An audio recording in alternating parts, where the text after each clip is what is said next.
Hello friends, आज हम देखेंगे बीपीटी थ्योरम, जो कि मोस्ट इंपॉर्टेंट थ्योरम है आपके सिलेबस की।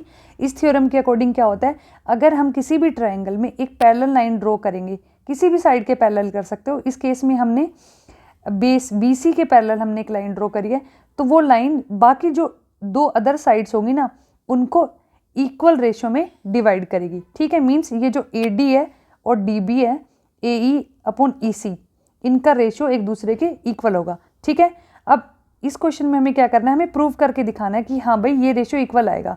ठीक है, तो सबसे पहले आपको क्या करना है, आपको पहले लेनी है ट्रायंगल ए डी ई। जैसे कि हमें ये दो पार्ट्स इक्वल प्रूव करने हैं ना, तो हम ट्रायंगल वो लेंगे जिसमें ये वाला पार्ट आए। तो जब हमने ट्रायंगल ए डी ई ली, तो हमें पता है किसी भी ट्रायंगल का एरिया निकालने का फॉर्मूला होता है half into base into height. ठीक है, तो इस ट्रायंगल के according half into base, base हमारा क्या है ए डी और हाइट क्या है ई एन। हमने एक परपेंडिकुलर ड्रॉ किया था इस पे, ये परपेंडिकुलर क्या है हमारी हाइट। ठीक है, ए डी बेस हो गया, ई एन हमारी हाइट होगी, तो ये मैंने लिख दिया। तो एरिया ऑफ ए डी ई कितना आ गया, half into base into height. यहाँ तक क्लियर है। अब हम किसका निकालेंगे, सिमिलरली हम निकालेंगे बी डी ई। ठीक है, triangle B D E, B D E, इस वाली ट्राइंगल का एरिया। ठीक है, अब ट्राइंगल बी डी ई में आप देखोगे बेस क्या है हमारे पास, डी बी, ये बेस है।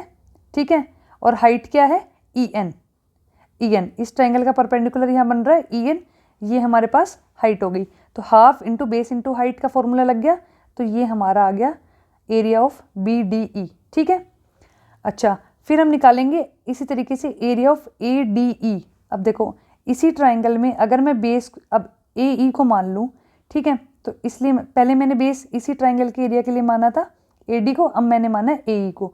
ठीक है, तो परपेंडिकुलर क्या हो जाएगा, अगर ये बेस होगा तो डी एम हमारा क्या हो जाएगा, परपेंडिकुलर। ठीक है, तो ये एरिया निकल के आ गया ए डी ई का भी। ठीक है, अब हम निकालेंगे डी ई सी का एरिया, डी ई सी का।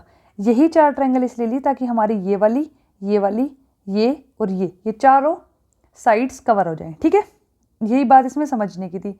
तो जब हमने एरिया निकाला डी ई सी का, तो ये डी ई सी हमारी ट्राइंगल बनी। इसका बेस क्या है ई सी और इसकी परपेंडिकुलर क्या है इसका डी एम। ठीक है, तो मैंने half into E C into D M कर दिया, हो गया। अब हमें क्या करना है, area of A D E और area of B D E को रेशो में लिखना है। तो ए डी ई और बी डी ई, ठीक है, इनको हम इनके एरिया को हम रेशो में लिखेंगे, तो क्या होगा ई एन से ई एन कट जाएगा, हाफ से हाफ हमारे पास बचेगा A D upon D B. इसी तरीके से हम area of A D E, area of A D E और इस बार डी ई सी, ये वाली, पिछली बार हमने ये और ये किया था, अब हम ये और ये वाली कर रहे हैं। ठीक है, इनके एरिया को हमने रेशो में रख दिया। अब देखो डी एम से डी एम कैंसिल, हाफ से हाफ हमारे पास बचा ए ई अपॉन ई सी।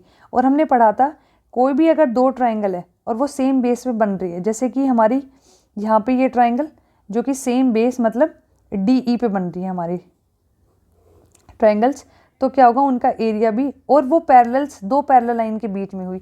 कोई भी ऐसी ट्राइंगल जिनका बेस सेम हो, जैसे कि ये और ये वाली ट्राइंगल, और दो पैरेलल लाइंस के बीच में हो, तो उनका एरिया क्या होगा, इक्वल। ठीक है, तो इसके अकॉर्डिंग अगर एरिया और एरिया हमारा कितना निकल के आया है, A D upon D B, और area of D E C क्या है, ए ई अपॉन ई सी, तो ये दोनों हमारे क्या हो गए, इक्वल। ठीक है, तो ये होगी हमारी बीपीटी थ्योरम।